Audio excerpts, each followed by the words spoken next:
नमस्कार दोस्तों, मेरे YouTube channel DS mathematics classes में आपका फिर से स्वागत है। आज का जो लेक्चर है वो BSc पार्ट मैथमेटिक्स स्टूडेंट्स के लिए है। इसमें हम पेपर सेकंड कॉम्प्लेक्स एनालिसिस की बात करेंगे और ये जो लेक्चर है ये कॉम्प्लेक्स एनालिसिस के चैप्टर नंबर 1 का 19 लेक्चर है। इस लेक्चर के अंदर हम हिस्टोग्राफिक प्रोजेक्शन की बात करेंगे और लास्ट लेक्चर के अंदर मैंने आपको बताया था कि हिस्टोग्राफिक प्रोजेक्शन होता क्या है। इस लेक्चर के अंदर हम सिर्फ वो रिलेशन का फाइंड आउट करेंगे जिसके द्वारा xy प्लेन के कोऑर्डिनेट्स और स्फीयर के कोऑर्डिनेट्स के बिटवीन रिलेशन होता है। ठीक है, मतलब हम एक ऐसा रिलेशन फाइंड आउट करेंगे जिसकी सहायता से हम xy प्लेन के कोऑर्डिनेट्स की सहायता से हम स्फीयर के कोऑर्डिनेट्स फाइंड आउट कर सकते हैं और स्फीयर के कोऑर्डिनेट्स की सहायता से हम xy कोऑर्डिनेट फाइंड आउट कर सकते हैं। ठीक है, तो मैंने आपको इसका जो डायग्राम है और इसकी जो ज्योमेट्री है वो मैंने आपको लास्ट लेक्चर में बता दी थी। इस लेक्चर के अंदर सिर्फ आपको ओनली थ्योरेटिकल कंप्लीट करना है कि आपको रिलेशन कैसे फाइंड आउट करना है, सिर्फ ये समझना है। ठीक है, आपको सब कुछ मैंने बता दिया था कि प्लेन के प्रत्येक पॉइंट के लिए आपको स्फीयर पे एक यूनिक पॉइंट मिलेगा और स्फीयर के प्रत्येक पॉइंट के लिए आपको प्लेन पर एक यूनिक पॉइंट मिलेगा। और मैंने आपको लास्ट लेक्चर में बताया था कि ये जो प्लेन है ये कौन सा प्लेन है, कॉम्प्लेक्स प्लेन। इसको हम रिप्रेजेंट कर रहे हैं पाई से। ठीक है, इसको हम किससे रिप्रेजेंट कर रहे हैं, पाई से रिप्रेजेंट कर रहे हैं, जिसमें ये जो एक्सिस है ये x एक्सिस है, ये जो एक्सिस है ये आपकी y एक्सिस है। ठीक है, और आपको पता है जब ये xy प्लेन है तो z बराबर 0 तल कहां पे हुआ, z बराबर 0 तल ही ये है। ठीक भाई, xy प्लेन का समीकरण क्या होता है, xy प्लेन का समीकरण होता है z बराबर 0। मतलब इस तल पर z का मान क्या होगा, इस तल पर z का मान होगा 0। ठीक है, तो ये तो बात हो गई प्लेन के कोऑर्डिनेट्स के बारे में।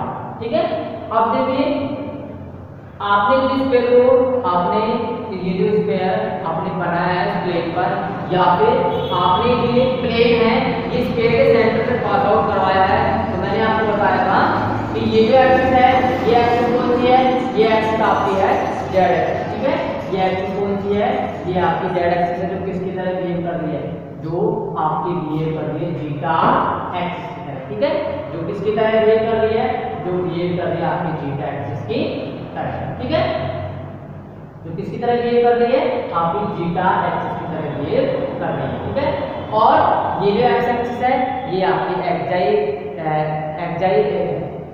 ये जो आपका एक्स एक्सिस है ये आपके एक्साई जो एक्सिस है उसकी तरह बिहेव कर रही है। ये जो आपकी वाई एक्सिस है ये नीटा एक्सिस की तरह बिहेव कर रही है और ये जो है आपकी जेड एक्सिस है जीटा की तरह बिहेव कर रही है।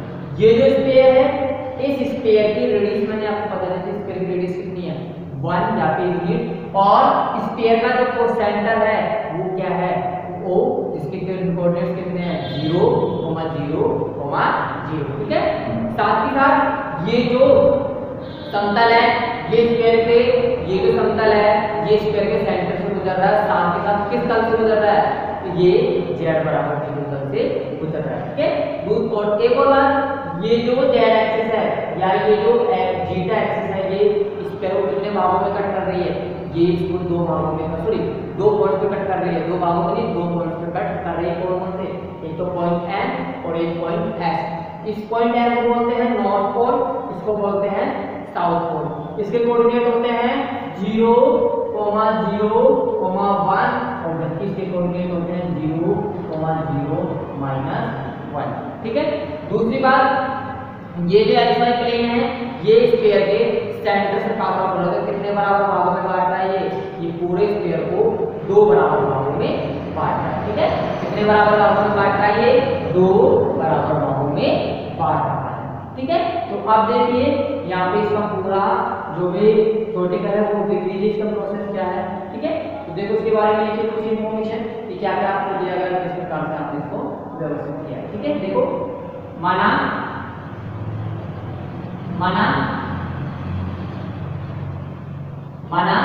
पाई एक सम्मिश्र तल है। ठीक है, माना पाई एक सम्मिश्र तल है तथा S एक गोला है तथा S एक गोला है जिसकी त्रिज्या इकाई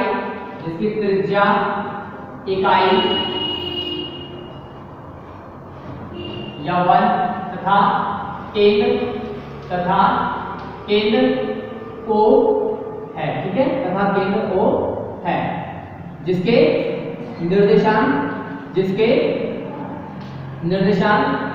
0, 0, है, ठीक है। चूंकि XY प्लेन या पाई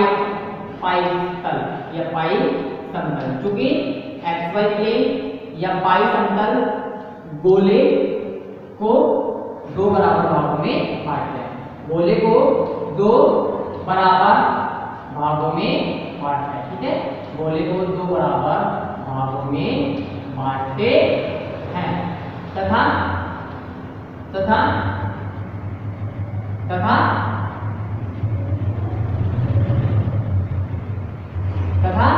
पाई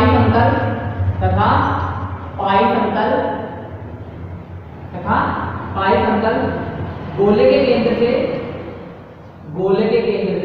गुजरता है, ठीक है, तथा पाई समतल गोले के केंद्र से गुजरता है, ठीक है, पाई समतल क्या करता है, गोले के केंद्र से गुजरता है।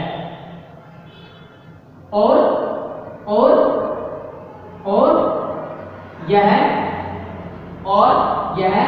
गोले को या फिर यह पाई समतल और यह पाई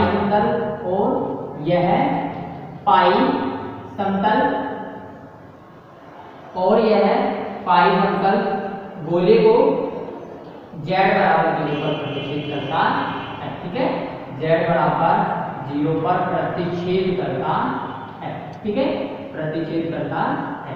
मेरा कहने का मतलब ये जो अक्षय प्लेन या पाई समतल है ना, ये गोले को 2 बराबर भागों में बांटता है, क्योंकि जो आपके पास कोई भी बोल लीजिए, उसको आप क्या कीजिए, सेंटर में उसको काटिए या फिर उसके सेंटर से एक प्लेन गुजारिए, तो वो जो प्लेन गुजार रहा है वो कौन सा प्लेन है, पाई प्लेन, तो सेंटर से जो प्लेन गुजरेगा ना वो उस स्क्वायर को 2 बराबर भागों में बांटेगा, एक तो ऊपर का आधा भाग और एक नीचे का आधा भाग। दूसरी बात कि ये जो पाई समतल है ये कहां से गुजरता है, ये गोले के केंद्र से गुजरता है, ठीक है, कहां से गुजरता है, गोले के केंद्र से गुजरता है, और ये पाई समतल गोले को कहां से प्रतिच्छेद करता है, z बराबर 0 से प्रतिच्छेद करता है, ठीक है।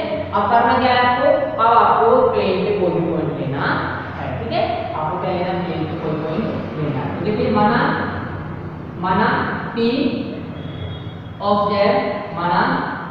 z पाई समतल पर कोई बिंदु है, ठीक है, माना P ऑफ z पाई समतल पर कोई बिंदु है, ठीक है, कोई बिंदु है जिसके पैराग्राफ चिन्ह लगे, ठीक है, माना P ऑफ z पाई समतल पर, माना P ऑफ z पाई समतल पर कोई बिंदु है, ठीक है, कोई स्वेच्छ बिंदु है, ठीक है, कोई स्वेच्छ बिंदु है जिसके निर्देशांक x, y है, ठीक है, इसके निर्देशांक क्या है, x, y है, तथा बिंदु P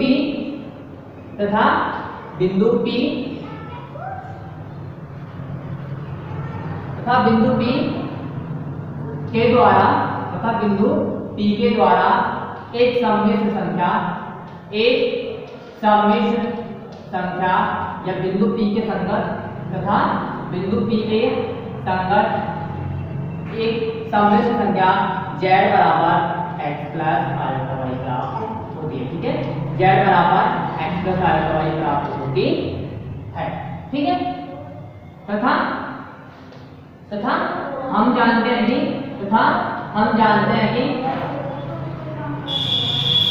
कैसे आते देखो,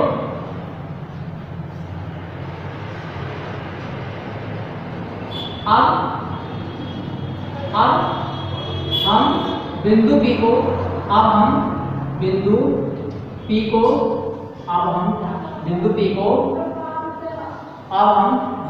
को बिंदु एन से मिलाते हैं, बिंदु एन से मिलाते हैं। ठीक है, अब हम बिंदु पी को बिंदु एन से मिलाते हैं, जिससे जिससे हमें रेखा पी एन प्राप्त होती है। ठीक है, जिससे हमें रेखा पी एन प्राप्त होती है। ठीक है, जिससे हमें रेखा पी एन क्या होती है, प्राप्त होती है। तथा तथा तथा तथा बिंदु एन व एस तथा बिंदु एन व एस गोले एस के उत्तरी व दक्षिणी ध्रुव है। गोले एस के उत्तरी व दक्षिणी ध्रुव है, जिनका निर्माण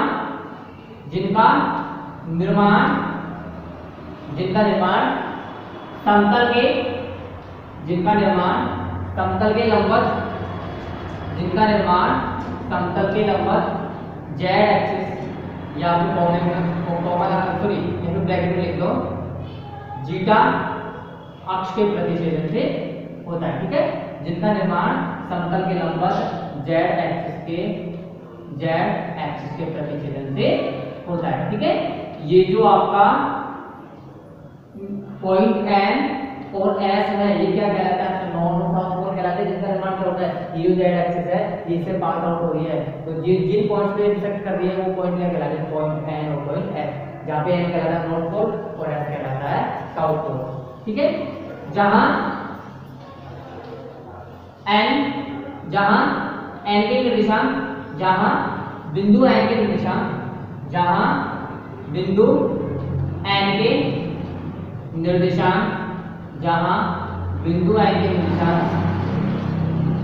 n ऑफ 0, 0, 1 है।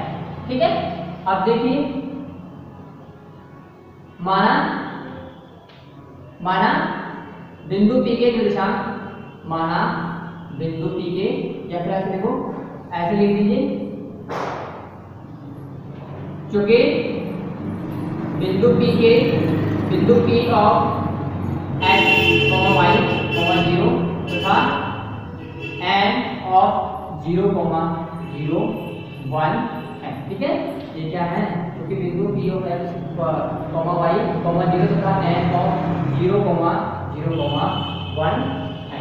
ठीक है, जो रेखा PN पर स्थित है। ठीक है, जो किस पे स्थित है, रेखा PN पर स्थित है। ठीक है, जो किस पे स्थित है, रेखा PN पर स्थित, का मतलब है बिंदु P की निर्देशांक तो क्या है, x, y, 0 और x की निर्देशांक क्या है, 0, 0, 1। ठीक है, और इन दोनों बिंदुओं के द्वारा किसका निर्माण हो रहा है, रेखा PN का निर्माण हो रहा है। ठीक है, देखिए जो रेखा PN पर स्थित है तथा रेखा PN गोले को तथा रेखा PN गोले को बिंदु के ऊपर प्रतिच्छेद करती है। ठीक है, तथा रेखा PN गोले को बिंदु के ऊपर प्रतिच्छेद करती है। गोले को बिंदु Q of xi theta zeta पर प्रतिच्छेद करती है। ठीक है, xi थीटा जीटा पर प्रतिच्छेद करती है। तथा हम यह भी जानते हैं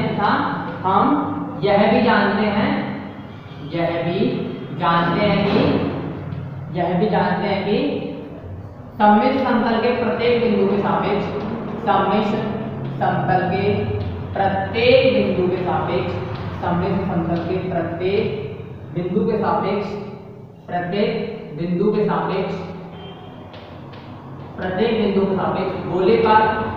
गोले S पर हमें एक अद्वितीय बिंदु प्राप्त होता है। ठीक है, हमें एक अद्वितीय बिंदु प्राप्त होता है। ठीक है, हमें एक अद्वितीय बिंदु प्राप्त होता है। हमें गोले पर एक अद्वितीय बिंदु प्राप्त होता है तथा तथा गोले पर विद्यमान प्रत्येक बिंदु के लिए तथा गोले पर विद्यमान प्रत्येक बिंदु के सापेक्ष तथा गोले पर विद्यमान प्रत्येक बिंदु के सापेक्ष गोले पर विद्यमान प्रत्येक बिंदु के सापेक्ष गोले पर निर्माण प्रत्येक बिंदु के सापेक्ष हमें समतल पर एक अद्वितीय बिंदु प्राप्त होता है। ठीक है, क्या प्राप्त होता है? एक अद्वितीय बिंदु प्राप्त होता है। ठीक है, एक अद्वितीय बिंदु प्राप्त होता है। तो ये आपको लिखना था कि आपको सममित समतल के प्रत्येक बिंदु P के सापेक्ष गोले पर एक बिंदु Q प्राप्त होता है तथा गोले के प्रत्येक बिंदु के Q स्टार के सापेक्ष सममित समतल में एक बिंदु P स्टार प्राप्त होता है। ठीक है, अब देखो आपको करना क्या है। अब आपको सबसे पहले आपको क्या करना है, आपको रीमान स्क्वायर के इक्वेशन लिखना है। ठीक है, स्क्वायर का इक्वेशन आपको लिखना है। और मैंने आपको बता दिया था कि यहाँ पे ये एक्स एक्सिस है, ये किसकी तरह बिहेव कर रही है, ये एक्स वाई एक्सिस की तरह बिहेव कर रही है। वाई एक्सिस से बिहेव है, वाई एक्सिस का बिहेव कैसा है, वाई एक्सिस का बिहेव ईटा एक्सिस की तरह है और जेड एक्सिस का बिहेव जीटा एक्सिस की तरह है। ठीक है, दोबारा से लिख लीजिए, ये तो है एक्स वाई। ठीक है, ये क्या है, एक्स वाई, और ये क्या है, ये है ईटा, और ये क्या है, ये है जीटा। ठीक है, तो ये आपको याद रखना है। अब देखिए उसके पश्चात अब आपको क्या करना है, आपको रीमान स्क्वायर का इक्वेशन लिखना है। ठीक है, अब आपको क्या लिखना है, रीमान स्क्वायर का इक्वेशन लिखना है। लेकिन उससे पहले आपको रिव्यू प्रतिच्छेद की क्या लिख लीजिए, इक्वेशन पे लिख लीजिए। ठीक है, देखिए गोले व समतल के बिंदुओं के मध्य, गोले व समतल के बिंदुओं के मध्य, गोले व समतल के बिंदुओं के मध्य एक की संगतता, गोले व समतल के बिंदुओं के मध्य एक की संगतता स्थापित करना ही, एक की संगतता स्थापित करना ही क्या कहलाता है, एक की संगतता स्थापित करना ही आपस त्रिविम प्रक्षेप कहलाता है। ठीक है, क्या कहलाता है, स्टीरियोग्राफिक प्रोजेक्शन कहलाता है। ठीक है, स्टीरियोग्राफिक प्रोजेक्शन या फिर त्रिविम प्रक्षेप कहलाता है।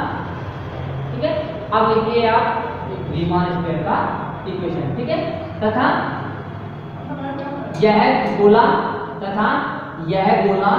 रीमान गोला कहलाता है। ठीक है, तथा यह गोला रीमान गोला कहलाता है। ठीक है, तथा यह गोला रीमान गोला कहलाता है। यह गोला कौन सा कहलाता है, रीमान गोला कहलाता है।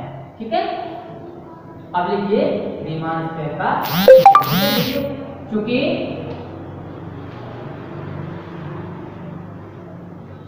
रीमान गोले का समीकरण, चूंकि रीमान गोले का समीकरण निम्न है। ठीक है, चूंकि रीमान गोले का समीकरण क्या है, निम्न है। ठीक है, क्या है रीमान गोले का समीकरण, ये है x माइनस 0 का whole square plus y minus 0 का whole square plus z minus 0 का होल स्क्वायर बराबर 1। ठीक है, गोले का समीकरण हम जानते हैं कि कोई भी गोला है आपके पास, मान लिया आपने गोला वो है S, जिसका सेंटर क्या है, जिसका सेंटर ABC है और जिसकी रेडियस आपकी कितनी है, जिसकी रेडियस अगर r है तो उसका इक्वेशन क्या होगा, उसका इक्वेशन होगा x माइनस 3 का whole square plus y minus 3 का whole square plus z minus 3 का होल स्क्वायर बराबर r। ठीक है, तो रीमान गोले का सेंटर कितना है, रीमान गोले का सेंटर 0,0,0, रेडियस कितनी है 1। ठीक है, तो इसका इक्वेशन क्या हो जाएगा, इसका इक्वेशन हो जाएगा आपके पास x square plus y square plus z square बराबर 1।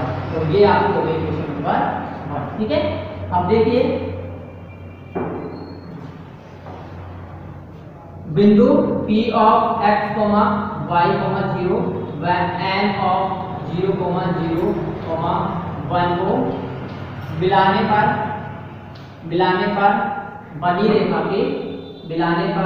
बनी रेखा के दिक्कोजा, ठीक है, मिलाने पर बनी रेखा के दिक्कोजा। दिक्कोजा क्या होंगे, इसके दिक्कोजा x माइनस 0, y माइनस 0 और 0 माइनस 1 होंगे, ठीक है।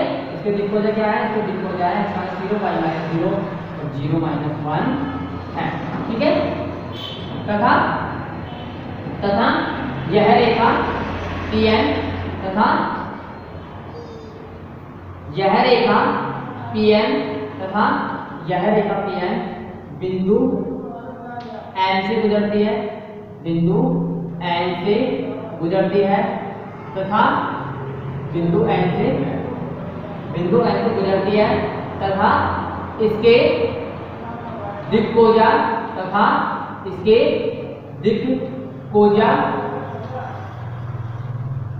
नहीं दिक्अनुपात तथा इसके दिक्अनुपात तथा इसके दिक् अनुपात कितने हैं, x minus 0, y minus 0, 0 minus 1 है।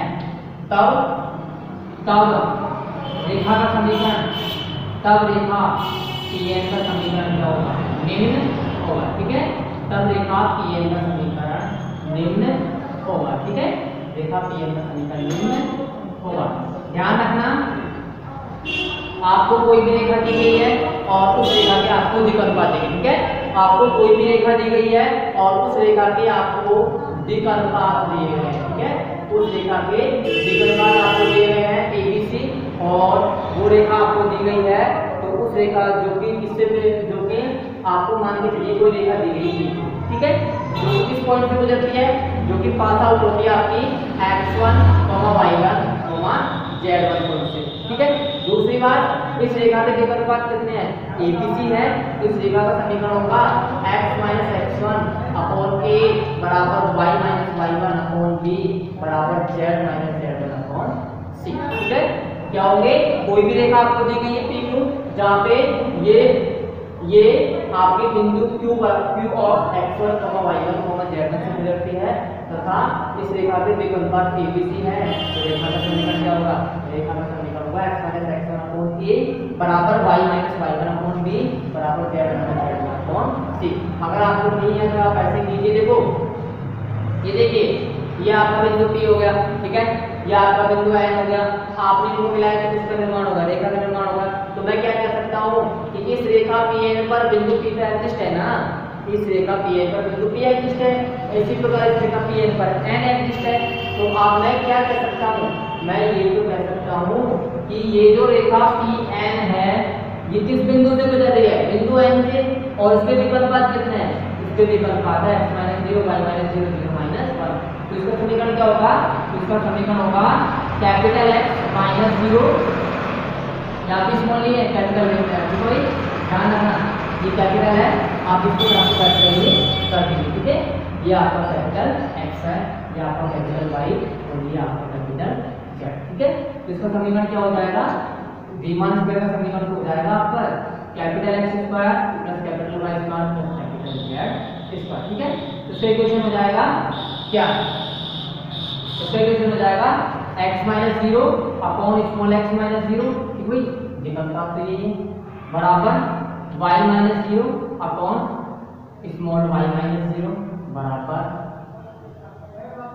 z माइनस 0 अपॉन 0 माइनस 1, ठीक है। तो ये बिंदु N से गुजरेगी, हो जाएगा z माइनस 1 अपॉन 0 माइनस 1, ठीक है। दोबारा से देख लेना, मैं आपको फॉर्मूला लिखा देता हूँ, ध्यान रखना। यहाँ पे आपको ये जो एक्सिस दी गई है, एक्स एक्सिस है, यहाँ पे कैपिटल X है, यहाँ पर ये कैपिटल Y है, यहाँ पे कैपिटल Z है। तो आपने जो रीमान स्क्वायर का जो इक्वेशन फाइंड आउट किया है वो capital X capital Y capital Z में फाइंड आउट किया, ठीक है। इसमें फाइंड आउट किया आपने capital X capital Y capital Z।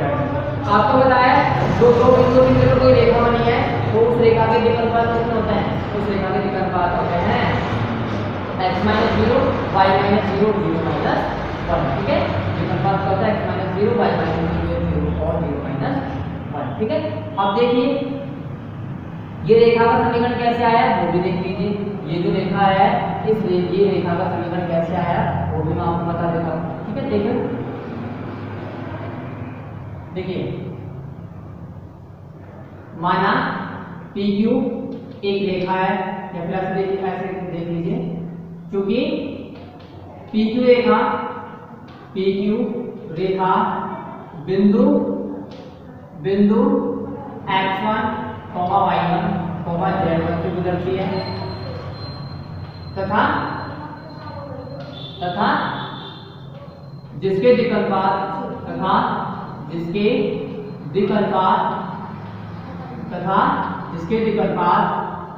A, B, C है, तब रेखा PQ का समीकरण क्या होगा? तब रेखा PQ का समीकरण क्या होगा?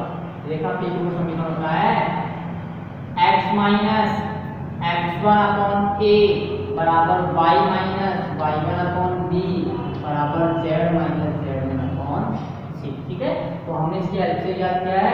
यहाँ पे आपको ये रेखा किस बिंदु से गुजरी है? 0, 0, 1 से गुजरी है। साथ में इसके विकल्प कितने हैं?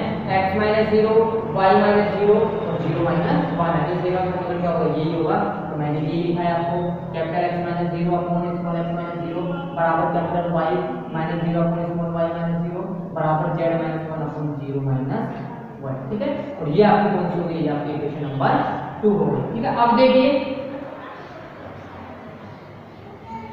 ये कौन सी इक्वेशन का समीकरण है? ये जो आपकी इक्वेशन नंबर 2 है, ये कौन सी लाइन का समीकरण है? ये आपकी लाइन का समीकरण है Pn का। ठीक है, ये कौन सी लाइन का समीकरण है?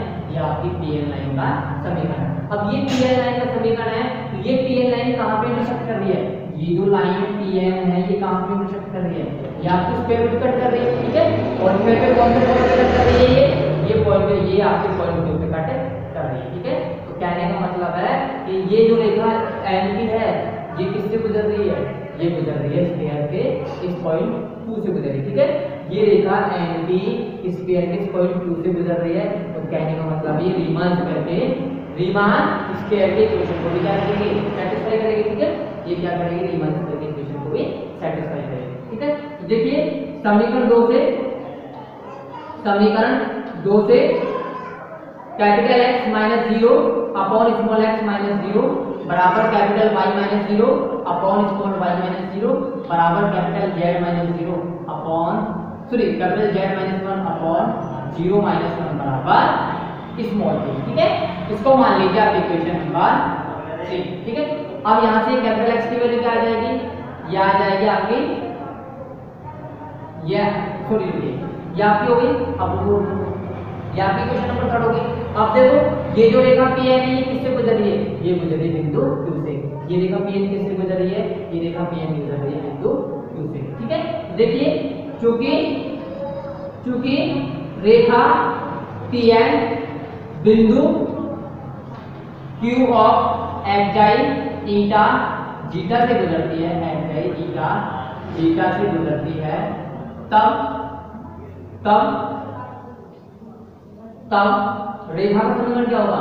तब रेखा का समीकरण निम्न होगा। ठीक है, तब रेखा का समीकरण क्या होगा? निम्न होगा। क्योंकि ये चीज का ध्यान रखना, क्योंकि ये रेखा किससे गुजर रही है? ये रेखा बिंदु Q से गुजर रही है, इसको सेटिस्फाई करेगी। ठीक है, जब इसको सेटिस्फाई करेगी तो ये कहने का मतलब है, ये अगर बिंदु Q की कोऑर्डिनेट्स अगर आप यहाँ पे x y z की जगह रिप्लेस करते हो, तब ये क्या करेगी? ये इस इक्वेशन को सेटिस्फाई करेगी। ठीक है, इक्वेशन लाइन का इक्वेशन देख लीजिए। लाइन का इक्वेशन क्या होगा? ये होगा zeta minus 0 upon x minus 0 बराबर eta minus 0 upon y minus 0 बराबर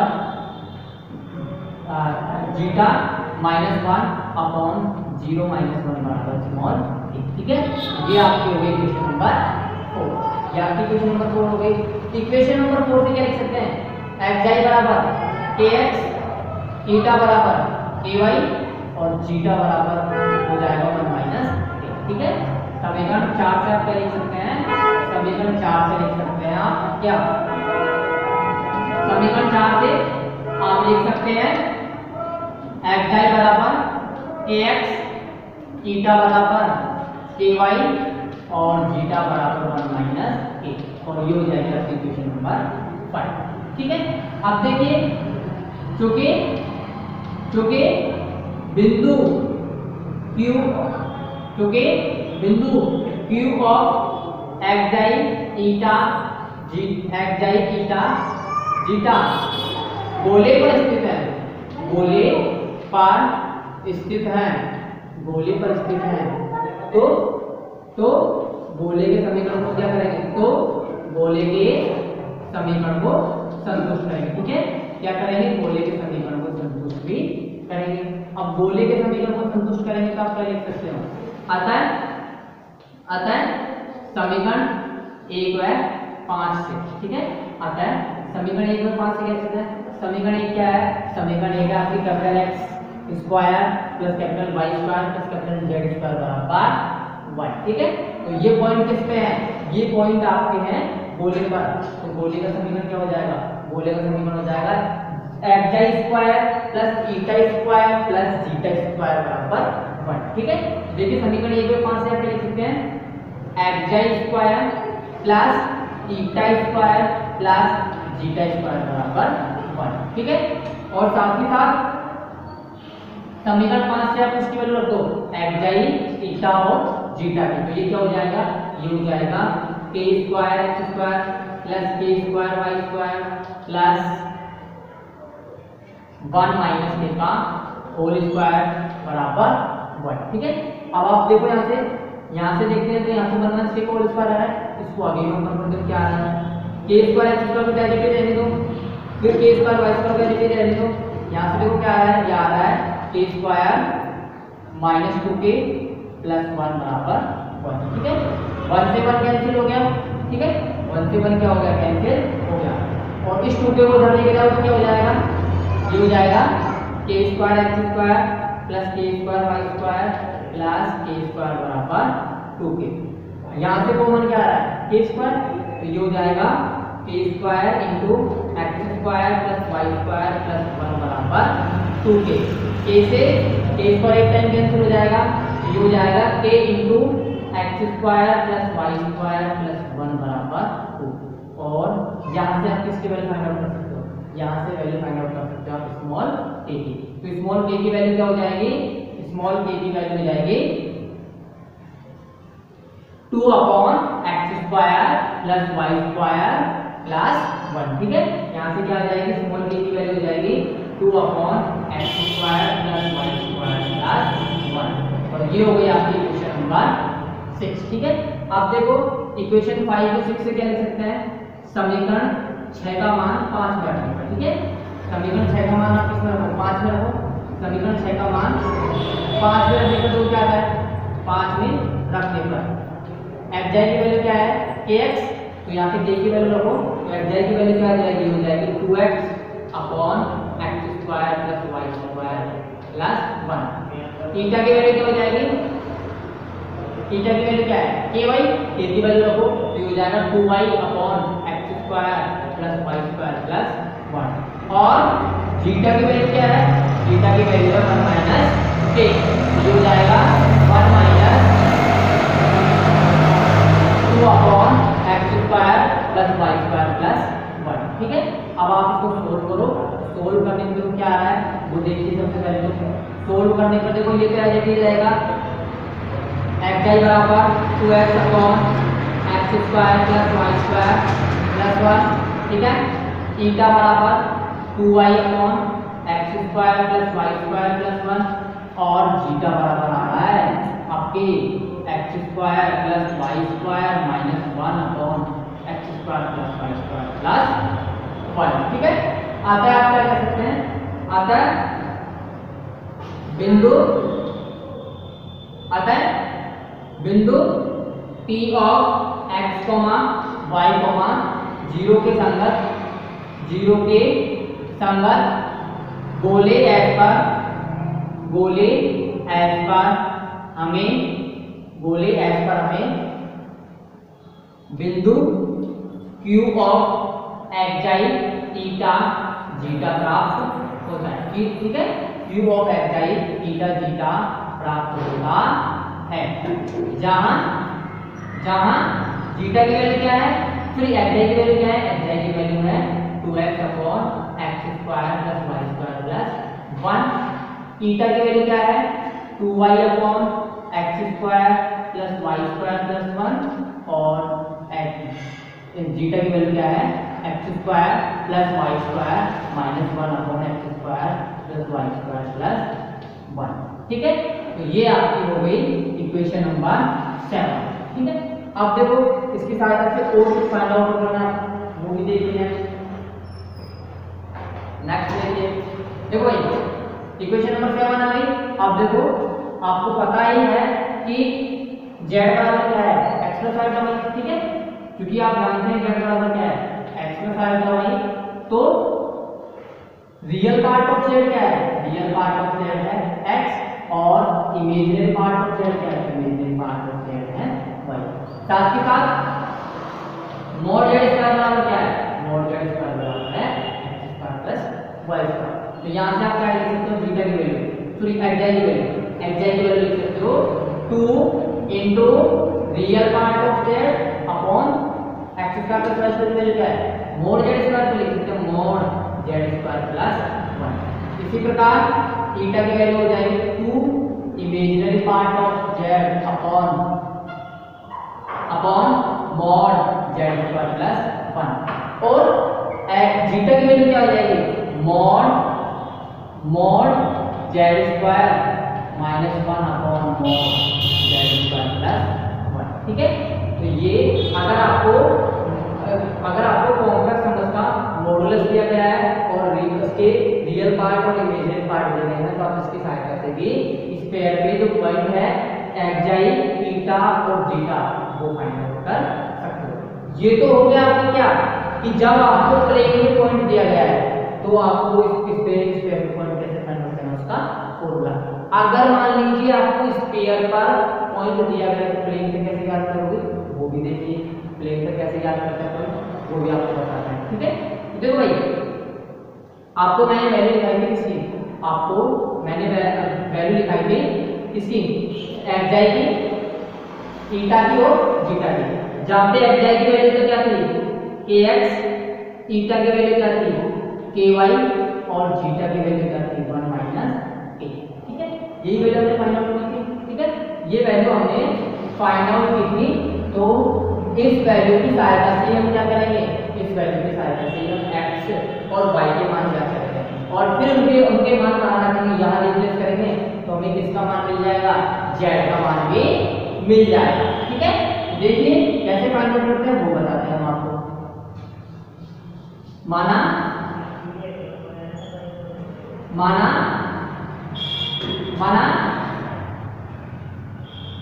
q star of xi, eta, zeta गोले पर कोई बिंदु है, गोले पर कोई बिंदु है, तब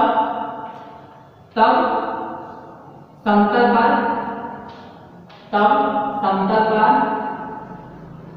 बिंदु P star of x, y, 0, तब समतल पर बिंदु P star of x, y, 0 निम्न प्रकार ज्ञात किया जाता है। ठीक है, निम्न प्रकार ज्ञात किया जाता है, निम्न प्रकार ज्ञात किया जाता है। ठीक है, देखिए कैसे ज्ञात किया जाता है वो बता देता आपको। क्योंकि xi बराबर kx, ईटा बराबर ky और जीटा बराबर 1 माइनस k। ठीक है, तो यहाँ से आप किसकी वैल्यू निकालो, यहाँ से आप लिख सकते हो k की वैल्यू। k की वैल्यू क्या हो जाएगी 1 माइनस जीटा। ठीक है, k की वैल्यू क्या आ गई 1 माइनस जीटा और k की वैल्यू यहाँ पे रख दो तो x की वैल्यू क्या हो जाएगी, जीटा की वैल्यू तो हो जाएगी 1 माइनस, फिर xi की वैल्यू जाएगी 1 माइनस जीटा इंटू x, ईटा की वैल्यू जाएगी 1 माइनस जीटा इंटू y। ठीक है, ये हो जाएगी। अब यहाँ से आप क्या करो, यहाँ से x की वैल्यू क्या हो जाएगी xi अपॉन 1 माइनस जीटा। चाहो तो आप इसको यहाँ भी लिख सकते हो क्या कि x की वैल्यू क्या हो जाएगी, x की वैल्यू हो जाएगी xi upon 1 minus zeta, y की वैल्यू हो जाएगी ईटा अपॉन 1 माइनस जीटा। ठीक है, और z की वैल्यू क्या हो जाएगी, z की वैल्यू होती है x plus iota y। x का मान रख दो, y का मान रख दो, क्या आ जाएगा जीटा प्लस आयोटा ईटा, फिर xi plus iota eta upon 1 minus zeta. ठीक है, ये आपके पास फॉर्मूला हो गया x, y, z का करने का। अतः गोले पर बिंदु q star of xi eta zeta के संगत समतल पर बिंदु p स्टार समतल पर बिंदु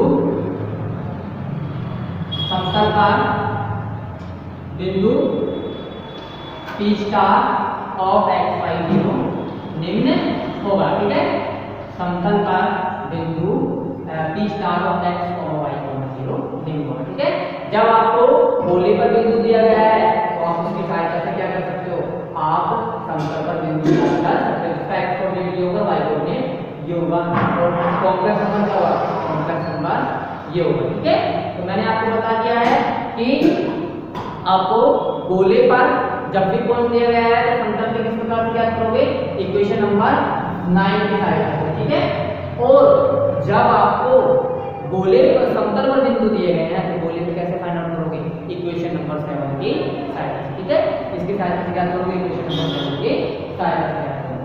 और आज का जो ये लेक्चर है, ये लेक्चर यहीं पे कंप्लीट होगा। इस लेक्चर के बाद आपके इस चैप्टर के अंदर ओनली एक थ्योरम बची है जिसको मैं नेक्स्ट लेक्चर के अंदर कंप्लीट करा दूंगा और नेक्स्ट लेक्चर के अंदर आपका ये चैप्टर नंबर 1 कंप्लीट होता होगा। ठीक है भाई।